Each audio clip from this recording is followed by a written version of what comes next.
It held the #1 spot on the Billboard Hot 100 for 9 weeks, turning her into a household name. She's already made history with 3 #1 singles from her debut album. Had anyone told you that Gottwald had slipped Kesha a date drug? You got a secret. You couldn't keep it. Somebody leaked it. Did Dr. Luke ever give you a roofie? And now some shit's about to go down. Free Kesha now! Free Kesha now! Dr. Luke never made sexual advances at me, so... He's a DJ!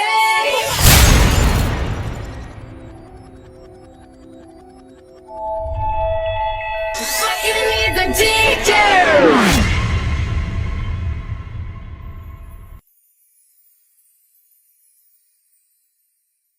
Glitter, parties, and electronic music. Nobody has ever encapsulated these 3 aesthetics quite like today's deep dive subject. The 2010 grunge pop party princess herself, Kesha. Now, just to make it clear before we start, this video isn't about Kesha the activist, who bravely shared her story in 2014. Free Kesha now! No.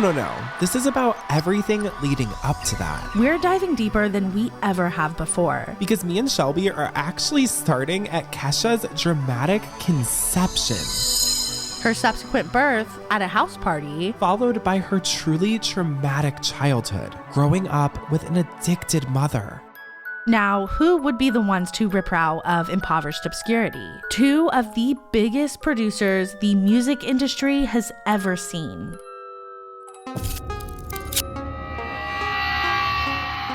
Max Martin and Dr. Luke would call a 17-year-old Kesha up and convince her to drop out of high school to become a superstar. But at what cost? Kesha would be stripped of her personal, unique, individual style and given an entirely new persona. Record labels, A&R executives, and even Dr. Luke himself would build her new party girl pop star image from the ground up, truly dousing the early 2010s in alcohol and glitter. This would sell millions and millions of records and cause a digital revolution for pop music. Now in a Shelby Search Bar Sidebar special, I'm going to be diving into that horrible night in a hotel suite, the subsequent lawsuit between Kesha and Dr. Luke and her former management company, and just how Kesha would have her career dangled in front of her, all before TikTok was even released. Kesha would be forced to make a decision that would explode her onto the scene, but would also contractually bind her to the very man she accused that night in 2005 on the 12th floor of the Mondrian Hotel.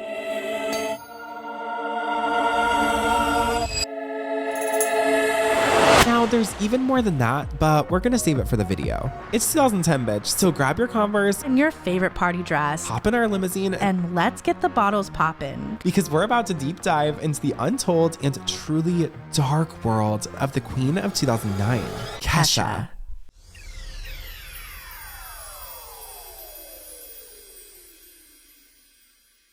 To start this tale through the world of electropop stardom, we have to first dive deep into some very dark country roots. So hop in the deep dive time machine with Shelby and I back to the 1970s, where Kesha's mother and self-proclaimed hippie Rosemary Sebert, otherwise known as PB, was getting her footing in the music industry, alongside her husband at the time, Hugh Moffat. Now, PB and Hugh would write the classic song Old Flames Can't Hold a Candle to You. Johnny Cash would pick up the song and record it a few years before his tragic passing. This song would make it huge when Dolly Parton would cover it 2 years later. A couple of years later, Dolly Parton heard it, recorded it, and it was a #1 record. And make Old Flames Can't Hold a Candle to You a huge hit. Major record labels took note of this and signed PB Sebert to be the next huge star in music. Your mom was a singer. She wrote like country music. Yeah, my mom was in a punk band, and then she started writing country music for like Johnny Cash and Dolly Parton. And so I've just been around it. And then I realized it's kind of all I can do. So I'm really happy. But that's good. That's good, kind though. of working out. Yeah. But when your mom used to perform, didn't they said that she put you like in a guitar case? Yeah, one of my first memories was her like singing, and I was like looking at her, and she told me I was in the guitar case, like kicking it. Over the next 3 years, PB and Hugh would welcome their first child into the world, Lagan Sebert. While Lagan was a newborn, PB would write and record her debut album. This would be a label-backed push that had the potential to change PB's life. However, PB's world would be completely turned upside down when one day in 1984, she received the most devastating call of her life. Hugh Movat, PB's husband, announced over the phone that he was leaving her and running away with their son's Montessori preschool teacher. Because Hugh was already in the industry, all of their mutual friends labeled PB as the crazy one. She lost her network, every connection, and every industry friend that she had in the blink of an eye. She suddenly had nothing. This would send PB Sebert on a multi-year-long bender and cause her to completely ghost her album, simply just never showing up to a session again. The only people who saw PB during this dark time were her toddler son Lagan and her drug dealer. However, from this bender would come one of the most golden and iconic pop superstars the early 2000s had ever seen. Around 1986, amidst the bender, a purple-haired PB Sebert discovered she was pregnant. The father? We'll get to that a little later. PB seemingly never quit partying during her pregnancy. You were born at a party. It was. I mean, my mom was kind of... She's kind of a hippie. She's totally out of her mind. But so she was she was like about to give birth, like about to pop, and... But she was at a party when her water broke. Okay. She wasn't at a party, she threw a party. Big difference. I love that. She wasn't at a party, she threw a party. When you're pregnant, they come to you. So Yes. she invited all of her friends over, and they were just kicking it, and then all of a sudden... I like flew out. Surrounded by her closest friends she'd found during the darkest moments of her life, PB would give birth to pop phenomenon Kesha Rose Sebert.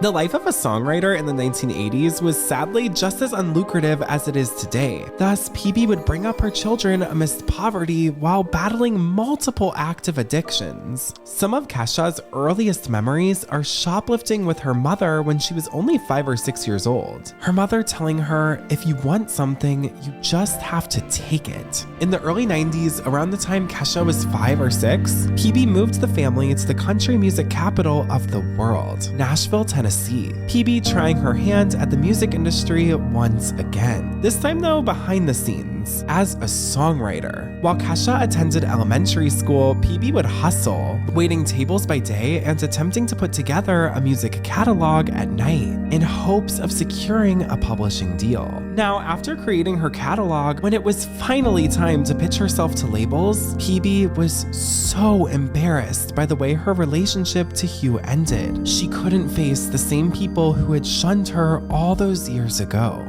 She instantly crumbled from the embarrassment and shame, and instead became an anonymous staff writer with a major label. Now, during this entire ordeal, PB noticed a spark in her young daughter, Kesha. She began rapidly developing an interest in music, songwriting, and singing. Her voice was incredible. She had a strong, sneering vibrato that only comes around once a generation. Her voice was not only angelic, it was unique. PB recognized the pure talent pouring out of her daughter and began bringing her from studio to studio to record music, even as a young child. Kesha's mother really uplifted her talent and encouraged her to pursue even her most wildest dreams. However, on the flip side, Kesha and PB both described their relationship as toxic and deeply flawed. PB explaining that her children grew up in an alcoholic family and that they had some very rough years, describing many of their arguments as volatile screaming matches where they would blow up at one another. This fighting would be on again, off again for years. As Kesha grew up, her relationship with her mother got more and more toxic. She began rebelling and completely changing her image. Frequently, Kesha was called to the principal's office for outfits that she'd styled for herself. One particular occasion being her purple hair and purple velvet pants that she'd actually sewn. However, teachers were truly picking on her for nothing, as she was an excellent student, receiving scholarship offers to Bernard, an affiliate school of Columbia University, even scoring a 1500 on her SATs. Kesha was a shining student with a bright future, but she also possessed a rare gift. She could create incredible music. By the time Kesha was a teenager, she was recording music non-stop. PB knew Kesha had something very special and wanted her to be the star that she never was able to be. She began sending her daughter's demos to different producers across Nashville, hoping and praying for one of them to bite, and they actually did. PB had given 2 of Kesha's demos to Samantha Cox, the senior director of writer and publisher relations of BMI at the time, and Samantha was about to change Kesha's life forever. She passed 2 Kesha demos to the likes of pop music veteran Max Martin and up-and-coming producer Dr. Luke. The 2 producers listened to the 2 demos, describing the first as a beautiful, angelic country ballad, and the second was described by magazines who heard it as well as a, quote, gobsmackingly awful trip-hop track. Surprisingly, the second demo that everyone said was so bad was the one that got Dr. Luke and Max Martin's attention. Kesha freestyled for the entire final minute of the song, saying, quote, "I'm a white girl from the Ville, Nashville, bitch, Dr. Luke's face lit up, saying, "That's when I was like, okay, I like this girl's personality." When you're listening to 100 CDs, that kind of bravado and chutzpah just kind of stands out. Her voice popped out. And then she started rapping about being a white girl from Tennessee. Her personality was already there. Dr. Luke ending the quote saying, "And she was pretty." Kesha's quoted saying, "Dr. Luke said that was the moment he realized I was willing to put my boobs out there and not get embarrassed. I'm irreverent and fun, and he thought that the world needed somebody fun."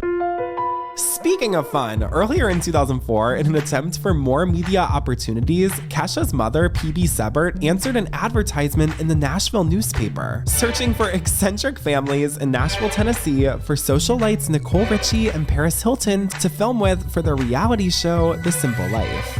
Now, we have a video on The Simple Life, we have a series on Paris and Nicole, I will link all of that below as well. But through the typical casting process, the Sebert family would be selected to appear on the show.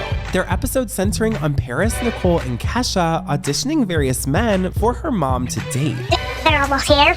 Hey, they're not gluey, they're debutantes. I think Paris and Nicole will fit in with our family really well. Would you like to dance? I gotta save a horse, ride a cowboy, right? Yeah. So if this was your mom, I'm gonna vomit. Thank you, sexy. What do you like to do for fun? I love to dance. Club, that's all you like to dance? Can you show us? Those guns. Hey! A little face. Alright, thank you. Thank you. Bye, sexy. Bye-bye.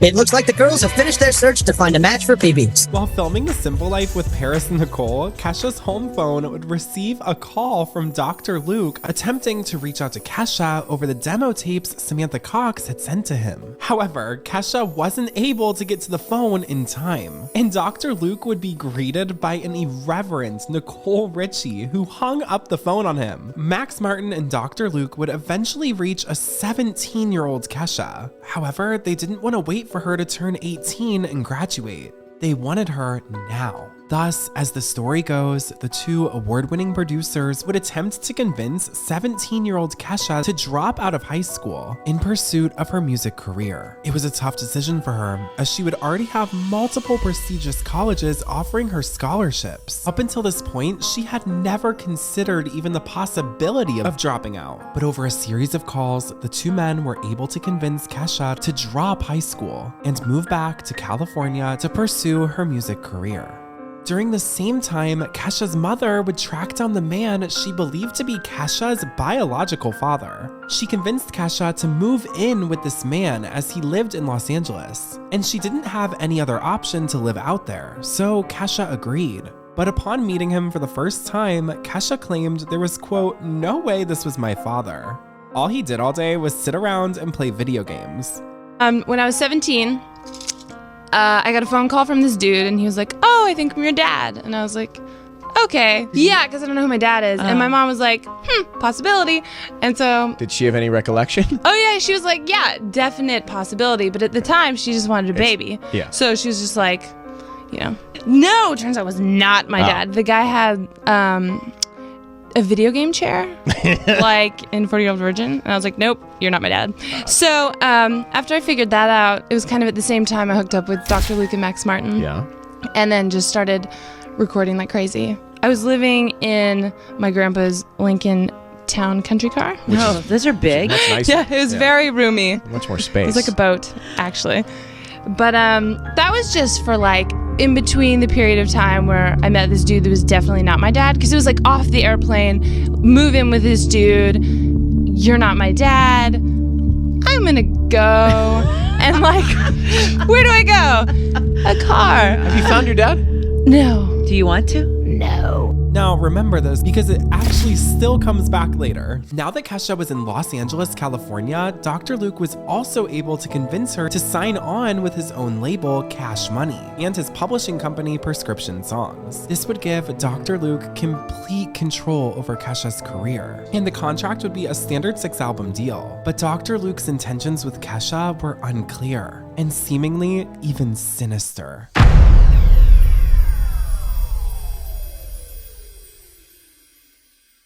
Kesha would actually be the very first artist Dr. Luke would sign to his label and begin developing. In October of 2005, just 9 days after the ink dried on the contract, Dr. Luke was in the studio with Perez Hilton producing her new song, Nothing in This World. My name is Dr. Luke, and I produce Nothing in This World for Perez Hilton on this record. I had a few ideas, and this was the one that she gravitated to. This is totally rough. Is there lyrics on it already or no? No, she was able to hear it before it was done. She had the vision to see it. The first time I heard it, there wasn't even words to it, but the beat was just so incredible. They needed backing vocals on the song, so who better to help than his newly signed artist? Plus, Kesha had already spent time with Perez on The Simple Life. So Dr. Luke called Kesha up, inviting her to the studio, allegedly saying, quote, Perez can't sing for Perez did all the vocals on the song. A lot of people don't realize that actually a lot of the times in songs, the artist doesn't sing all the background parts and stuff like that. In a lot of really big artists, I really was determined to make sure that she did everything, and she was a trooper and she did it. They were in the studio all day long, wrapping up their session at around 11 p.m. That's when Kesha and Dr. Luke would head out to Hollywood hotspot Mood for Perez's sister, Nikki Hilton's birthday celebration. An 18-year-old Kesha wasn't new to the world of partying given her childhood, but she was now officially entering the early 2000s Hollywood nightlife with a bunch of rich socialites. And that kind of partying is very different. So she said Dr. Luke took her under his wing that night. Despite being underage, Kesha was served 2 to 3 glasses of champagne. However, she had never had champagne before, so she began to feel woozy and a little nauseous. Soon after, Perez would announce that she would be hosting the after party at her villa. That's when Kesha states that she told Dr. Luke she, quote, doesn't feel great and feels a little drunk.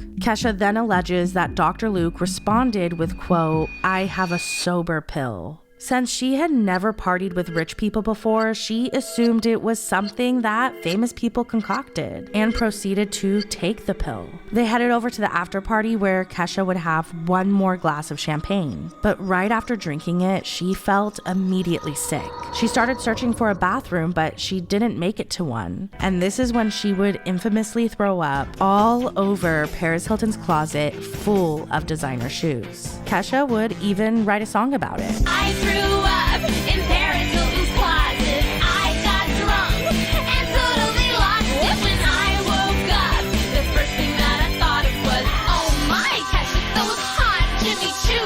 Hey Perez, did I lose it on that pair too? It wasn't long before security found Kesha and kicked her out of the party for being disruptive. Since Dr. Luke had taken her under his wing that night, he said he felt responsible to go with her. Now, this is the part of the story where everything goes completely black for Kesha.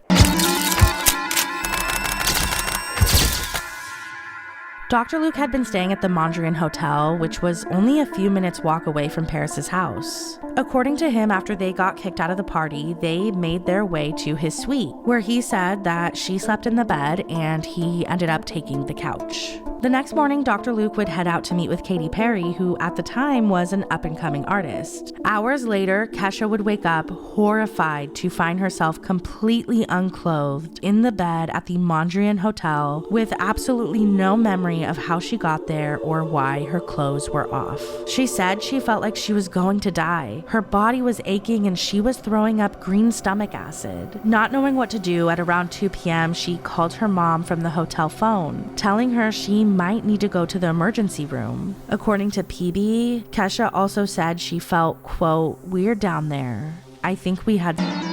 As the days passed, Kesha tried to piece together what happened that night. She just felt like something was very off and strange. But she had just signed this deal with Dr. Luke, which was the closest she had ever been to her dreams becoming a reality. She didn't feel like going to the police at the time was an option, telling her mom not to mention it because she wanted to have a career. A few weeks after that awful night, Kesha would meet with Dr. Luke, and her hopes for her career started to come crashing down before it even began. Dr. Luke wanted Kesha to work with Larry Rudolph, Britney Spears' manager, but Kesha rejected this, which ended up resulting in an argument. According to PB, that's when Dr. Luke told Kesha, quote, she wasn't that pretty and she wasn't that good, and there were 1,000 other girls who would be thankful to be signed to him. Kesha officially felt like none of what Dr. Luke had promised her was ever going to happen. So in late 2005, her and her mom would meet with David Sonnenberg, the founder of Das Communications, a music management company.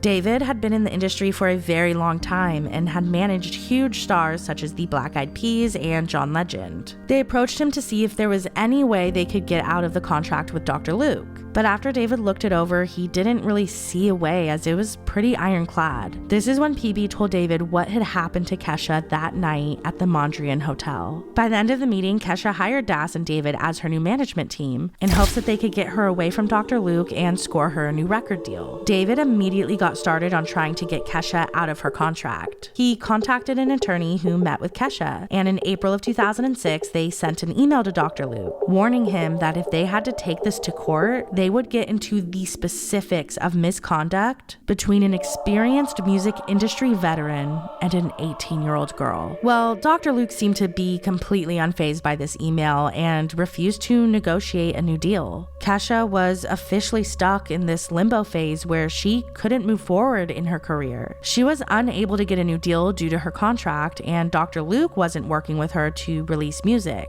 Her life was in a total standstill. In order to pay the bills, Kesha would do small performances here and there, like at house parties. And her management team at Das would still continue their work trying to get her a record deal. In the meantime, they hooked her up with the twin Nervo sisters who wrote the top line of the David Guetta and Kelly Rowland smash, When Love Takes Over. The Nervos worked with Kesha on a track called Boots and Boys that would years later make it onto her debut album. This will be important for later on in the video. Now we're gonna have to fast forward from 2006 to 2008. In 2 years, Kesha still had no movement forward in her music career. Kesha's manager David had finally found her a production deal in order to release her debut album with Warner Brother Records. However, Dr. Luke would allegedly refuse to sign off on the production deal, completely blocking her from growing her career. No record label was going to sign Kesha until she resolved the now years-long conflicts surrounding her Dr. Luke contract. At this point, she felt like she had no choice but to reconcile with him. According to PB, this is when Dr. Luke called Kesha, telling her she had 24 hours to fire her lawyer and management team in order to go back with him. So she severed her relationship with Das and David. However, she was in a contract with them and gave no real justification for the termination. Now that Kesha was back in the grips of Dr. Luke, she finally was able to hit the ground running in terms of her music career, and the next year would be a massive one for her.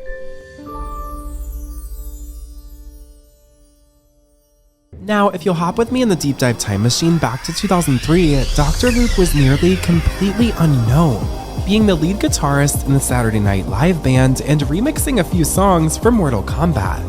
Late in 2003, on a fated night in New York City, Dr. Luke was drafted to show Swedish songwriter and producer Max Martin around the New York City club scene. The two work acquaintances instantly became real friends, almost immediately hitting the studio together and crafting their very first demo as a duo. A pop ballad layered with grungy guitars titled Since You've Been Gone. They initially wrote the song as a pitch to Pink, but it would end up in the hands of a newly debuted Kelly Clarkson. Now, we have an entire video about Kelly Clarkson and Dr. Luke on our sister channel, Secret Society, and I'll link it below. At the time, Kelly was having trouble establishing her own style and specific sound, only having belting ballads that, yes, showed off her voice, but didn't quite stand out from the crowd. She had had some success directly after American Idol, but then sort of plateaued. Thus, Kelly recorded the Max Martin and Dr. Luke demo song that nobody else wanted, and went #1 on the Billboard Hot 100. Since You've Been Gone was a huge overnight success and gave Kelly a complete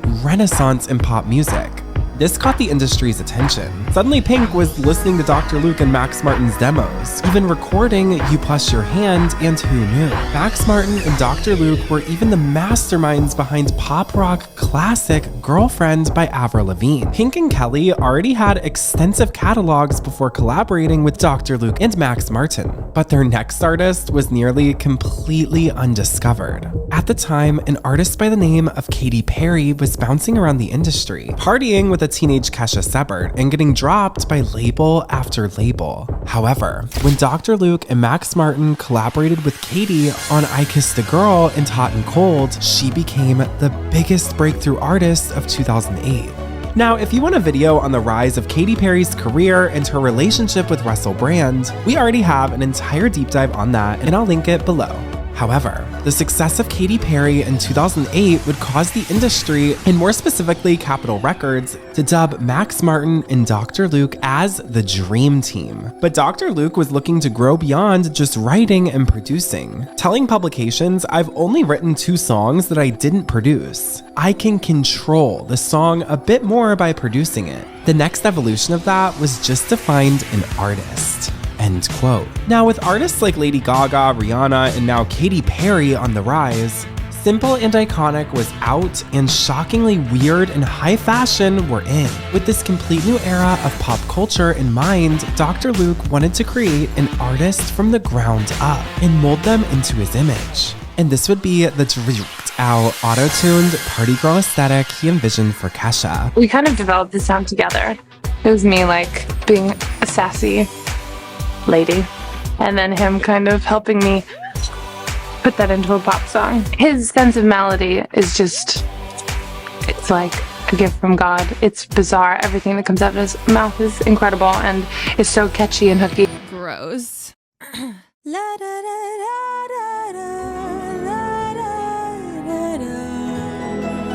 Okay. Good. Oh, yeah.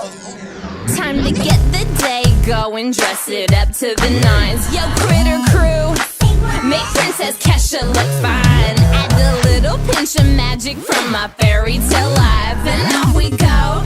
Oh, oh, oh. Look in the mirror, rub my eyes, and what is this? Some genie slut smiling back, suck it. Yo, Mr. Raccoon, pass the jack, I need your ends. Trim it, prim it, dress it, messy, yeah, now that's my shoe. I'm getting ready so nice. Holla, it's kinda cool, I got a room on voice. Check this shit, no mirror lady can deny. I'm getting customized right. Now, at the time, Warped Tour was going strong. Alcohol pop was on the rise, and all of America was popping bottles in the ice, like a blizzard. Previous deep dive subject, Tila Tequila, was topping the MySpace charts with her hits, and electro-pop duo and previous deep dive subject, The Millionaires, were making waves with their empowering party anthems. IRL, their audience was kind of hateful at times, but online, they had a very loyal following, even to this day. they spawned a scene queen movement. And Dr. Luke allegedly wanted a piece of that pie. Now, it was rumored throughout the industry that among the Millionaire's top listeners was newly established pop veteran Dr. Luke. Melissa Marie from the Millionaires telling publications, "We worked with producers in the music industry, so we heard all the gossip. Dr. Luke had admitted to someone that he stole our whole persona," end quote. And this wasn't a reach at all. Kesha had strategically acquainted herself in the scene with all of their friends, among the likes of Akon clients at the time, Jeffree Star, and even RuPaul's Drag Race alumni Detox. This made Kesha feel authentically online and organic. 7 months prior to TikTok's release, European club rapper Uffy had a viral hit song called The Party, where she rapped over a Eurotrash beat about drinking and being a party girl. She would also claim her entire vibe was stolen by Dr. Luke for Kesha. MySpace star Chrissy had also just gone viral with her hit song My Slushie, and it was very reminiscent of Kesha's final sound. Riding around the streets on a hot summer day. Got the drop top down, cruising the freeway. Now, Chrissy would take it a step further than Uffy. She would actually file a copyright infringement case against Dr. Luke. And in classic Dr. Luke fashion, Sony Music threatened Chrissy with a defamation suit in their response. Kesha would rebrand her name, voice, personality, and entire appearance to fit the most iconic characteristics popular on MySpace at the time. A fresh freckled face, blonde curly hair, and Dance Commander uniform, often smearing glitter across half of her face. This would be Kesha's uniform throughout the 2010s, bringing glitter cannons wherever she went, even going viral for spending thousands and thousands of dollars a month on glitter. Kesha's persona was a fun-loving party girl who was completely carefree. Seriously, early 2010s Kesha did not give a what anyone thought.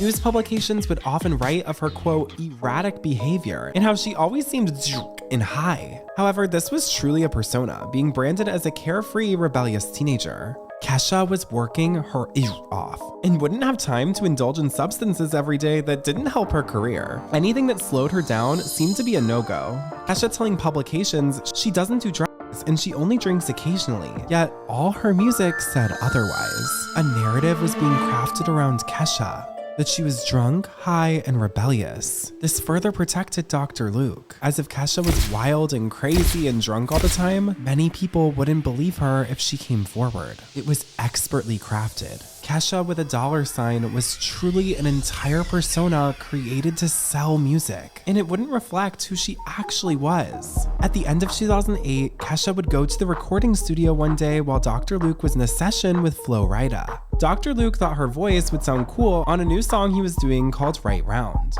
So Dr. Luke had her record the chorus on top of it. Little did Kesha know, her voice would actually end up in millions of radios across the United States, as her voice would be used on the final version of Flo Rida's smash hit Right Round. To me, to be totally honest, I kind of walked into that situation accidentally. Like I walked into the studio and Flo Rida just kind of thought I looked crazy and let's put you on a record. And then he just kept it.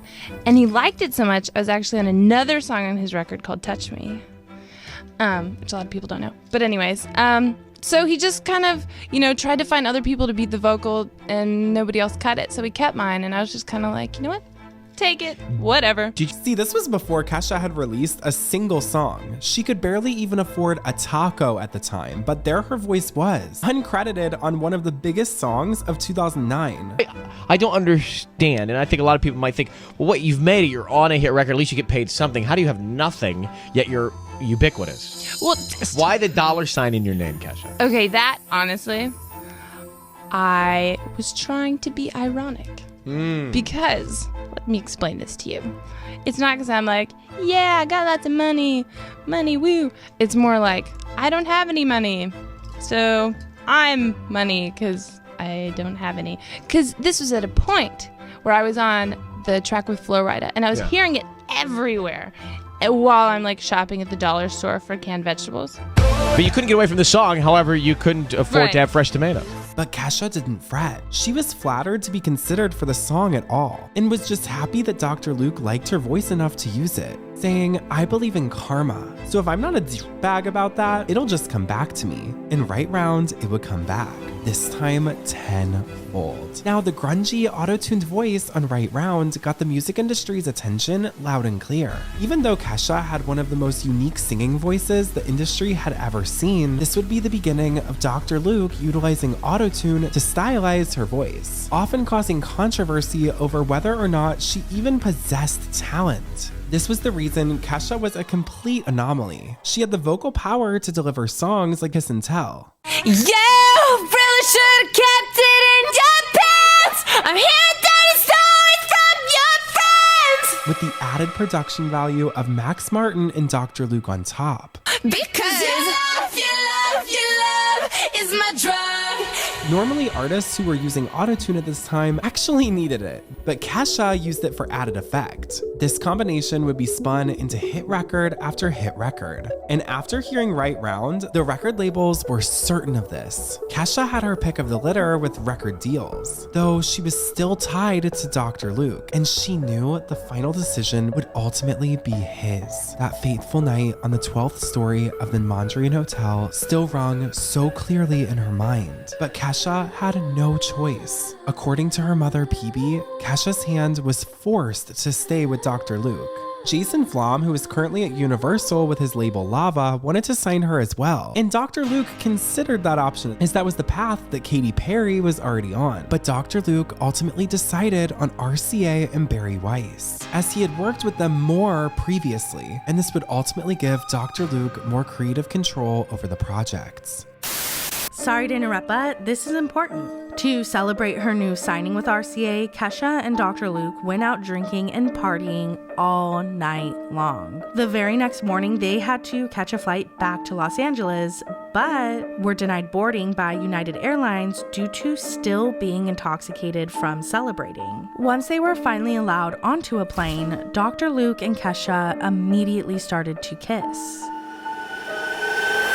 Now, Kesha has alleged that this story went a little differently, stating that before heading to the airport, they stopped off at Dr. Luke's New York apartment, where he allegedly ordered her to an unknown substance. And once they boarded the plane, he started to kiss and inappropriately touch her. Kesha stated that the drunken plane incident is another example of Dr. Luke's misconduct. Now, Dr. Luke did admit that they were intoxicated and kissed on the plane, saying that he doesn't remember who kissed who first, but he denies the claims of the unknown substance. Under her new publishing deal with RCA, Dr. Luke would finally begin work on Kesha's debut studio album, but not before adding an iconic $sign to her stage name. After changing her name, the rest of 2009 would consist of creating her debut album Animal. Kesha would hit the studio with Neon Hitch and Benny Blanco, producing the booming electropop anthem Blah Blah Blah. Dr. Luke loved this sound more than anything he'd heard Kesha record previously,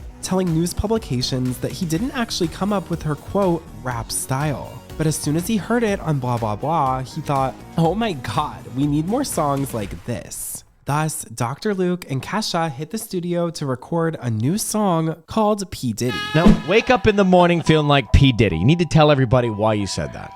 Okay, well, one morning I woke up kind of feeling like a pimp, because I was, I woke up surrounded by a bunch of babes. Bunch of chicks, yeah. Yeah, Mhm. it was kind of like Babe Fest 09 Right. in my bed. And because I really don't like to sleep alone. So I woke up in the morning surrounded, some of my friends are models, musicians, and obscenely good looking. And I felt like the luckiest chick in the planet. I want to wake up in the morning and feel like Kesha. Exactly. The record's, I think it's going really, really well. Today, we're working on a song called, tentatively titled P. Diddy. P. Diddy. Could you do another take without the lollipop right now? Feeling like P. Diddy. This song, later titled TikTok, would take the entire world by storm and introduced the human population to Kesha Rose Seppert. Booming party lyrics like wake up in the morning feeling like P. Diddy and before I leave, brush my teeth with a bottle of Jack would take the internet by storm, sending TikTok to the #1 spot on the charts for 9 weeks. The music video would feature Kesha waking up in a bathtub and going to a party. And while researching this video, I actually never noticed, but in the final scenes of the video, you can actually see Dr. Luke and Kesha getting way too close on the couch together. Now, Kesha sang about sex in a way that men usually only get away with. Can girl rock stars, girl pop stars, can they really be sleazy, or is there a double standard? You know, you There's see all these- absolutely a double standard. I think that, you know, if I go out and sleep with one person or multiple people, if I were a man, that'd be badass. As a woman, you're called a slut. I really do feel like it's my personal mission. I was put here to kind of level the playing field because I do everything that a rock star does. I just happen to have a really sweet pair of tits. Oh shit. You like it? Awesome. You don't? Change the channel.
About boys trying to, quote, touch her junk and smacking him when he's getting too drunk. Kesha was also the first artist to end Susan Boyle's reign on the international charts, debuting with TikTok at #1. Now, while TikTok raged through every stereo, party, and car radio for the rest of 2009, Kesha would complete her debut album, being rushed due to the rapid success of TikTok. RCA worried that Kesha would lose her momentum, only sell a bunch of singles, and they would have trouble selling an entire album. The label did see the song building, not just with radio play, but at retail and on social networks. RCA Music Group Executive VP at the time, Tom Corson, recalls that she was off doing promo for TikTok around the world, and they got on a call with Dr. Luke and with the management, and they moved stuff around, and they got it done. RCA would even sit down with Apple to develop a plan to turn 2 million single sales into album sales. Thus, Complete My Album was born. If you had already purchased TikTok for $1.29, which if you had an iPod in 2009, you probably already did, you would get the rest of her debut album, Animal, at a discount. Pre-order for Animal would go live on December 15th to take advantage of the 3 biggest weeks for iTunes of the year. RCA knew what they were doing, and they were going to build a pop icon. Kesha's debut album, Animal, would be released on January 5th to much fanfare, and it went #1 on the Billboard Hot 200 at 152,000 sales. It even set a record at the time for the most digital sales of a Billboard #1 at a staggering 76%. What's even more shocking is Kesha's large legion of child fans. See, much like Katy Perry, Kesha was being marketed directly towards children. Her rebellious, anti-authority attitude resonated with a lot of kids growing up. And I know, because I was one of them. With her bright colors, sparkles, and carefree attitude, Kesha would attract an army of adolescents, even having her unreleased songs DUI and I Threw Up in Perez Hilton's Closet play on the Nickelodeon show Victorious. She would even appear on that same show as a guest star in 2011 and sing her song about Blow. Now we have an entire video about the dark side of Victorious, because there was a lot of darkness on that set, including Dr. Luke, so be sure to check that one out. It was clear Kesha's fans were either still in school or the online MySpace scene. No matter how it happened, an army of animals were born, and Kesha would truly become the dance commander. I've been doing music since I was like forever because I can't do anything else. Like I tried to be a waitress, I just got fired. It was awful. I can't do anything else. So I decided one day I'm just gonna do it till it works. It's finally kind of working, so it's really cool. Like I've been sneaking into shows and like backstage and trying to get on stage for the past 15 years. And now I'm actually like, my name's on the bill, so I feel like I'm like psyched on it. You guys are gnarly. Who is the biggest of all y'all, huh? I do. Can you want to whip them out for me? Yeah, here you go. Let me see. All right, here we go. It's like a Is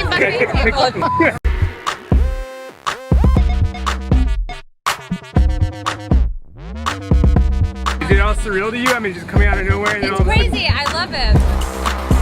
Kesha started off 2010 with a song that topped the chart for 9 weeks with 2 of her massive hits, including the song that was #1 for 2010. Get you wetter than a fish bowl. As soon as you see the pole, you better. I'ma win that ass like a Super Bowl. Started the chest and down scroll. Now there is no competition. Boy, I'm a fucking magician. Now where'd your pants go? Boy, I've been sipping on juice and now I'm stunned on you. You turn around, stick it out and shake that ass. Oh, slow down, you're moving too fast. My fingers keep slipping when I'm trying to grip that ass. I'm trying to grip that ass. I'm trying to grip that ass. My fingers keep slipping when I'm trying to grip that ass. Sing it.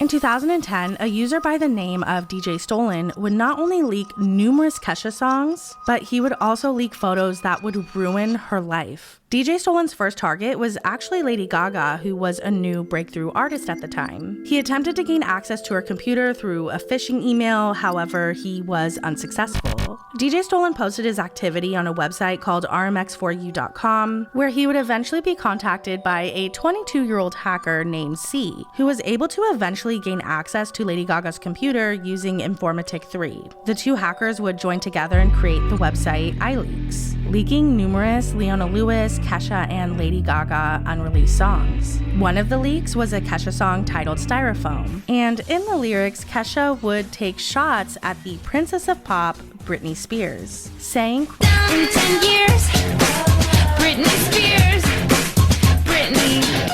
Who? Popular gossip blogger Perez Hilton would take notice of this lyric and trend the hashtag KeshaWho on Twitter, beginning an entire campaign against her. Britney would never respond to this and would even introduce Kesha on The X Factor as Kesha. Last night, I thought you had like an identity crisis. I felt like you were trying to be like Kesha or something. But you would think Britney would know her name.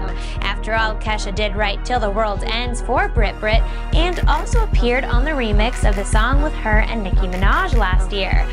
Unfortunately for Kesha, Perez Hilton was just getting started with his reign of terror against her. The 2 hackers from before had obtained very personal and explicit photos of her. DJ Stolen would publicly threaten Kesha, saying that if she didn't shout him out, he would leak her explicit photos. Kesha ignored him, thus the first photo would hit the internet, and it was a very, very, very intimate and private photo. Kesha would plead with him to stop, sending him an email saying, quote, "Hey, I would love to do a shout out for you. How about this? You keep my private pictures private, and I'll give you a shout out, drop, whatever you need for your DJ set. Why don't you hit up my manager? Cool?" But despite Kesha's pleas, even more revealing photos would be leaked of Kesha and her boyfriend at the time, Harold Crescenti. Harold, Kesha's boyfriend, was the manager of the West Hollywood hotspot Winston's, the club that Britney Spears infamously got banned from. It was reported that Britney loved hanging around Winston's because she was smitten with Harold, which may explain Kesha's lyrics aimed at Britney, as Kesha had been dating Harold for roughly 3 years at this point, and he was her first true love. Numerous of Kesha's most iconic songs were about Harold, including Your Love Is My Drug, I Like Your Beard, and the Harold song. After this, Perez Hilton would leak even more private, explicit photos of Kesha and a man to his blog. It was never confirmed who the man was, as Perez was leaking photos that showed, let's just say, appendages. I was doing this for me again. What does he want? Why is he doing this to me again? It's just unfair. I'm so scared. It was like the biggest TV show in the whole country. I don't have a good feeling about it. I don't think I'm ready, and I don't know what to do. I don't think I'm ready. I thought the days of Perez Hilton torturing me were finally over. Does he have to do this to me today of all days? I don't think I'll ever really have feelings about it. Doing the biggest TV show in the world. You can't do this to me. This picture leak is awful, but I can't let it hurt my performance. There will always be haters, but it's how you respond that matters. The worst thing I could do is just let him win. Well, you can't. I know, I'm not going to. This bully has tried for years to ruin me. But as much as he tries to knock me down, I'm just gonna keep on getting up. The extreme invasion of privacy would seemingly be the catalyst to the end of Kesha and Harold's 3-year-long relationship. Now, keep in mind that revenge porn laws were not in place like they are today, so the original hacker and Perez didn't receive any real consequences for the disgusting act of leaking and sharing intimate photos. Perez Hilton is even quoted saying, "She upsets me. I love Kesha's music, but I don't like her. I hate the stupid $sign in her name. I hate the stupid nose ring. I hate the fact that she looks like she smells and never showers." Kesha was absolutely crushed over this photo leak and subsequent breakup. Harold was her first true love, so this whole situation was absolutely devastating for her. At the time, she told news publications that Perez, quote, single-handedly ruined the only relationship that's ever meant anything to me.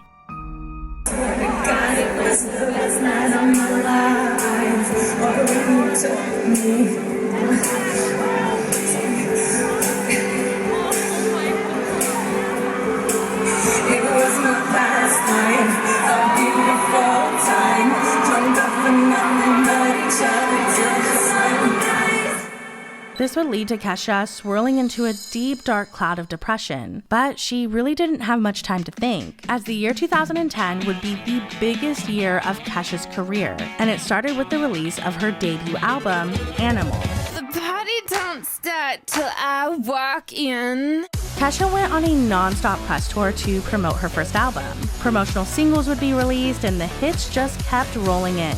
Her label would release Take It Off, Your Love Is My Drug, and Blah Blah Blah featuring 303 as singles and music videos. Her upbeat sound and auto-tuned hooks called for very high energy, paired with casual music videos that still hold up today. Often adorned in grungy and sparkly clothing, Kesha would film her music videos in low-budget locations like clubs, bowling alleys, house parties, back alleys, or the desert. But it worked for her. She felt funny, authentic, and committed. Music critics gave the album Animal and its correlating music videos mixed reviews. Songs like Kiss and Tell and Dinosaur seemed to stand out to critics for their subject matter and lyricism. Kiss and Tell being about a fellow unnamed Hollywood starlet stealing Kesha's boyfriend. Dinosaur being about an old man with his toupee falling off, hitting on a young Kesha. For better or for worse, songs like TikTok, Your Love Is My Drug, and Take It Off stood out for their insane genre-breaking production value that critics loved to hate. She was a force to be reckoned with, and in 2010, whether you were a fan or not, you knew who Kesha was.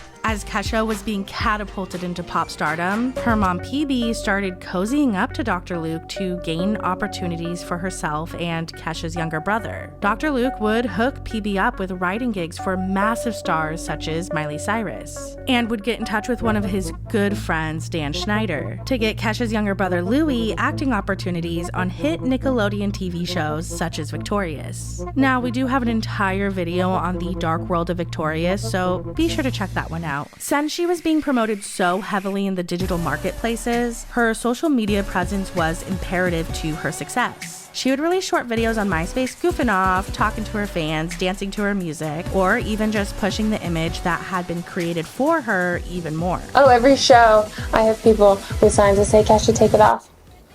And then I usually respond to them, what exactly would you like me to take off, sir? And then they freak out and start screaming. And I'm like, that's not a piece of clothing. It was actually around this time that Dr. Luke and Kesha renegotiated her contract to be more beneficial to Kesha, reducing the amount of albums she was obligated to do from 6 down to 5. Despite amending the contract, they would still find a way to get that extra album out of Kesha. Due to the sheer amount of material Kesha had recorded for Animal, Dr. Luke began formulating her next release. According to Kesha, at the time she was under the impression this was for her second studio album, as Dr. Luke and RCA were trying to keep up her momentum. The recording of Kesha's next release, Cannibal, would be a completely different process than that of Animal. The bulk of Cannibal was actually recorded over the course of just 2 weeks, as Kesha had many prior promotional commitments. This project would be much darker, raunchier, and more explicit than her previous release, and would feature some of the biggest hits of Kesha's career, including Sleazy, We Are Who We Are, and Blow. After submitting what Kesha believed was her second studio album, Cannibal, she was alerted by her label that this would actually only be an EP and would no longer count towards her now 5-album deal. Only 7 of the new songs would be included on the new project, when Kesha's contract with KCI clearly states that a project must have at least 10 songs to be considered an album. This technicality was a major setback for Kesha, as it would keep her stuck in her contract with Dr. Luke and her label for even longer. Kesha was riding a high. The success of all of her singles were truly the soundtrack of the 2010s, but that success would also cause her to get slapped with a $14 million lawsuit. Kesha's old management team DAS that she had previously fired were now suing her for breach of contract and unpaid commissions. Plus, one of the tracks they helped her develop with the twin Nervo sisters had made it onto her album Animal. DAS Communications also launched a lawsuit against Dr. Luke for $12 million, as they believed he, quote, induced, intimidated, and convinced Kesha to breach her contract. Now remember back in chapter 2, Kesha had told her prior manager David what had happened at the Mandrian Hotel. Well, that awful night would become center stage of this lawsuit, and Kesha would have to relive and be questioned about that night during depositions. Depositions that were sealed but would later be unsealed and would haunt and follow her to this very day. Good morning, Miss Siebert. Good morning. Have you ever had your deposition taken before? No. Did you ever have an intimate relationship with Gottwald? No. I don't know what my mother told to David. I know that Dr. Luke never made sexual advances at me. Did Dr. Luke ever give you a roofie? No. Were you ever told at any time prior to when you met with David for the first time that Luke had had a relationship of any kind with your daughter? No. Had anyone told you that Gottwald had slipped Kesha a date? No. Were you told at any time prior to meeting Das at the Chateau Marmont that Luke had given your daughter of any kind? No. After this video went up, her attorney actually claiming that Dr. Luke actually contacted Kesha before this deposition and threatened to destroy her and her family if they did not cover up the sexual assault. Das wasn't the only entity to come forward after Kesha's overnight success. A man named Bob Chamberlain would come forward to Star magazine claiming to be Kesha's biological father, saying that Kesha was in his life until she was 19, and that her stating that she, quote, doesn't know who her father is was a lie. Bob Chamberlain told the magazine, quote, must just be rumors to perpetuate her image. He then went on to release photos of himself and Kesha, and even letters he claimed were from her back from when she was a teen. Over the years, Kesha has doubled down that she has no idea who her father is. So I just want to know what your ethnic background is. I'm Hungarian. Okay. But then I don't know who my father is for sure. Your mom is Hungarian? Mm-hmm. Okay. So the other half of me is kind of crapshoot. What do you mean you don't know who he is? Like, he's one of a few dudes, but I don't know for sure who he was. My mom was a hippie, and she wanted a baby, and she wanted a Pisces. Oh, very nice. And your mom's open about that. Like, yeah. It could be anybody. And she's the one that always taught me, like, if you want something, go get it. Although it definitely rings alarm bells back to when she moved in with that mystery man when she first moved back to Los Angeles. But the story of Kesha's father will probably forever remain a mystery. Fast forward to the end of 2010, Cannibal would officially be released. The singles Blow and We Are Who We Are were making waves across the radio, both charting in the top 10. Now that song debuted #1 in the US and in Europe and is #1 in our ARIA charts here. Congratulations. Thank you so much. And it's also from the album Animal plus Cannibal, which is like a deluxe repackaged version of Animal. Tell us about that. Well, it's a nice companion to Animal. It's just a little crazier. And this is the first single off of it, and it comes out this week here. Very, very exciting. The song Cannibal would even make a resurgence with the introduction of TikTok and would chart again in 2020. 2011 would be another huge year for Kesha with her first headlining tour. Dr. Luke and Kesha's label wanted to get her back in the studio to keep up what they had been building for the last 2 years. However, around this time is when she would need to testify in the DAS lawsuit and claim that Dr. Luke never gave her substances nor made inappropriate advances towards her. Kesha giving a testimony that she later said she felt pressured into giving for the sake of her career was a major turning point for her. She completely changed course at the peak of her career, taking an immediate break from music to focus on her humanitarian efforts. To the unknowing public, this was a very strange and out-of-nowhere move, as up to this point, Kesha had been being pushed so heavily by her record label as the next big thing. But that momentum would begin to slow down. Towards the end of the year, Kesha would need to uphold her contractual obligations, so she began recording her second studio album, Warrior. It was going to be more of a pop EDM record, but Kesha wanted to shift the album in a more rock direction. There appeared to be a power struggle going on between Dr. Luke and Kesha in regards to the direction of the album. There was a lot more going on behind the scenes during the making of Warrior. Kesha was trying to renegotiate her contract. According to her lawyer, she had made Sony $50 million and was asking for $5 million, better royalty terms, and full creative control on at least 6 songs on her albums. Unfortunately for Kesha, her label and Dr. Luke were not interested in making contractual changes. According to reports and court documents, while recording and filming music videos for Warrior, Dr. Luke would allegedly start coming down on her for her image and her weight. Kesha would do juice fasts while working out 2 times a day. She alleged that Dr. Luke would count how many coconut waters she would drink, make her work out while the rest of the crew was eating, and even slapped a fork from her mouth at a restaurant. Dr. Luke's assistant would reportedly become worried with Kesha's diet and reported back to Dr. Luke that while on a juice fast, Kesha desired turkey and drank a Diet Coke. Apparently wanting some protein and a diet drink is very, very concerning. The LA Times would report that Dr. Luke sent an email to Kesha's manager saying, quote, "Please keep her on a diet. No need to reply further. Thanks." While reviewing footage of an upcoming music video, according to the director, Dr. Luke groaned at the music video and said, quote, "She looks like a refrigerator." Now, despite what Kesha was dealing with behind the scenes, she had no choice but to push forward with the album.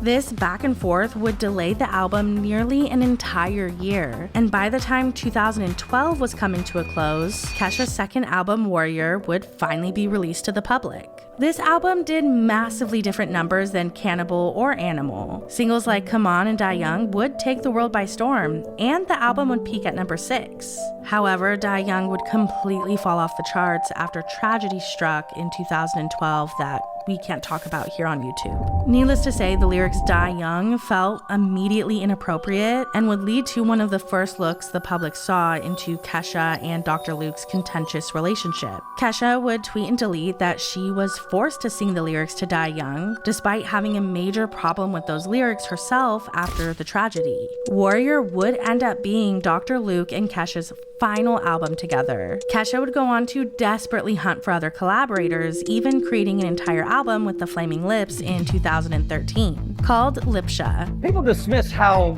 good she is. I mean, she really is genuine. I mean, she can really sing. She sometimes, I think, struggles with the idea that, why can't I just make the music that I want to make? I see a side of her that doesn't want to worry about marketing and doesn't want to worry about, all the things that go into her being a pop star and just make music. I think her producer will probably allow her to do some weirdo music. I think if we keep trying, I'm sure it'll happen. However, this record would be canceled a few months after its announcement. Kesha stating that it was out of her control and she wished she could just release the album for free. 1 year later in 2014, Dr. Luke and Kesha would release their final collaboration and song together titled Timber. And the song was telling the truth, as in the next year, it would truly go down. In January 2014, Kesha checked herself into a treatment center that specializes in eating disorders. I was under immense pressure to starve myself, and I tried to and almost killed myself in the process. She left 2 months later and immediately filed her first lawsuit against Luke. In 2014, Kesha sued Dr. Luke, claiming she was physically and emotionally abused by him for over 10 years. The renowned music producer accused of pop star Kesha is breaking his silence. Dr. Luke just tweeted, "I didn't Kesha, and I have never had with her." Dr. Luke has filed a new lawsuit against the TikTok singer's mom. There are people all over the internet right now tweeting, "Drop Luke to free Kesha." Lady Gaga tweeted, "I can say truly I am in awe of your bravery." And this from Miley Cyrus. "Kesha, I am so angry for you." With all these big pop stars speaking out against Dr. Luke, a big pop producer, it definitely says something's wrong with the guy. There's something really wrong here. Free Kesha! Drop Luke! Free Kesha! Free Kesha now! Free Kesha now!